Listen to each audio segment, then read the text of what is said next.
Okay, this is a follow-up in a sense. Those who have been following what's going on or what I'm doing, I have two dry garden areas.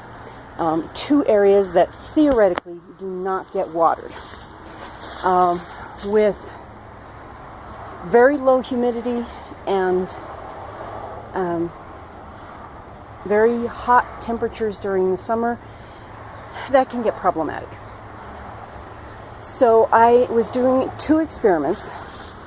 I was doing this area, or rather I'll start with the park strips. I was doing the park strips with wood chips and this area with thick leaves. Now these leaves were 12 to 18 inches deep, probably closer to 18 inches deep because I just piled the bags just in rows all the way across here. And now you can see the leaves, although they've broken down, they're only about 3 inches, not even that, maybe 1.5 inches. They are breaking down, which is good because that means they're fixing the soil underneath. But they're breaking down so fast. I had 5 pumpkins along here. One of them has survived, and this one does not have any blossoms on it. It has also been watered. I watered them because I thought, I ran through the process.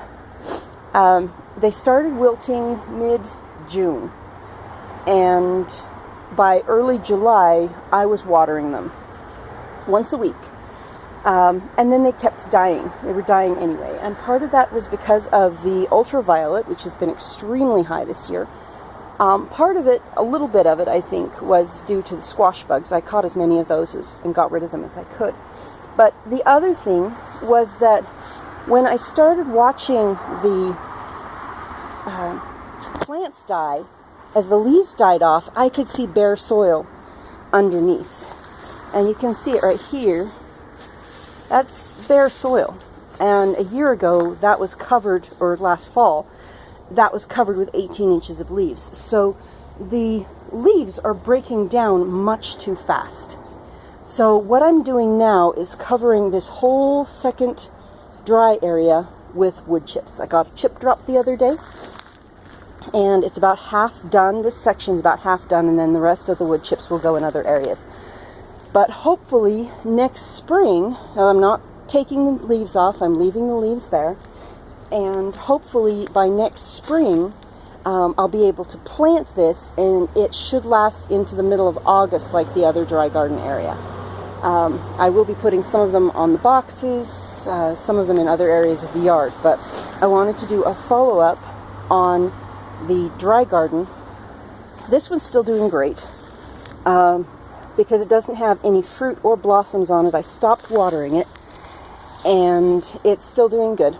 So if it gets blossoms and fruit on it this year, then I will keep the seeds for that, because this was the only one that really survived, really thrived in here.